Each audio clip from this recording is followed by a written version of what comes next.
The video game consumer market has to be one of the most counterintuitive perspectives in existence. Historically, gamers aren't known for their 1000 IQ takes, but what I want to talk about today is quite possibly one of the worst takes in modern history, and it's a lot more common than it should be. It's become increasingly common to not recommend a game because it has a low player count. I'm not bullshitting. Here's a review of Isanzo that says, "It's not terrible, but there are not that many players, which makes it not worth it. Half of the matches are full of bots. Mechanically it's great, but far too many AI running around the battlefield. 20v20 is actually 5v5 plus bots. I don't know, drop the price to 10 or something." And here's another review of Isanzo reiterating the exact same point. "No point in buying a game with no player base. I even went back to the developer's other prequels like Verdun and Tannenberg. Both never went past about 4,000 players and quickly died just like Isanzo. All three games are standing at a low 100, maybe 200 players based off of the Steam player charts." And quite frankly, I just don't fucking understand this logic. Their entire reason for not recommending the game is that there aren't enough players. They complain that there aren't enough players and are actively turning away the potential player base by leaving a negative review telling people not to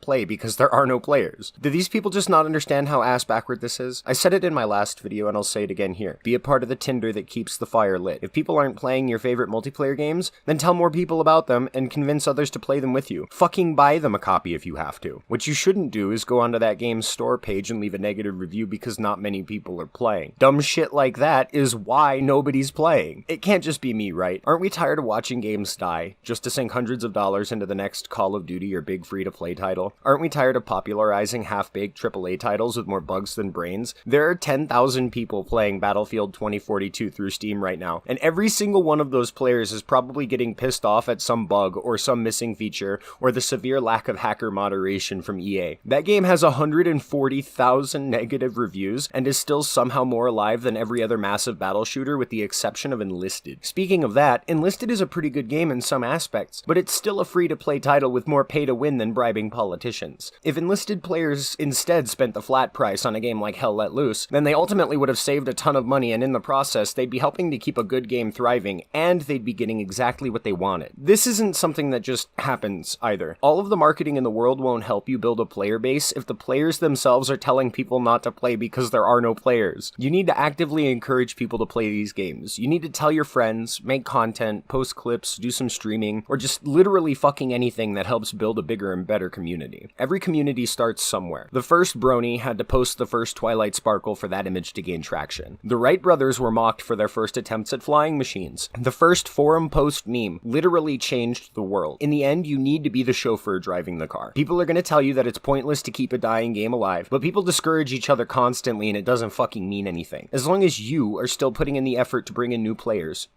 will come in. Even if they don't stay for long, you still brought in players. You did your part to make sure your favorite game would stay alive, and you have to keep doing that part to keep that game alive. To paraphrase Smokey the Bear, only you can prevent dead games. Thank you, and have a nice day.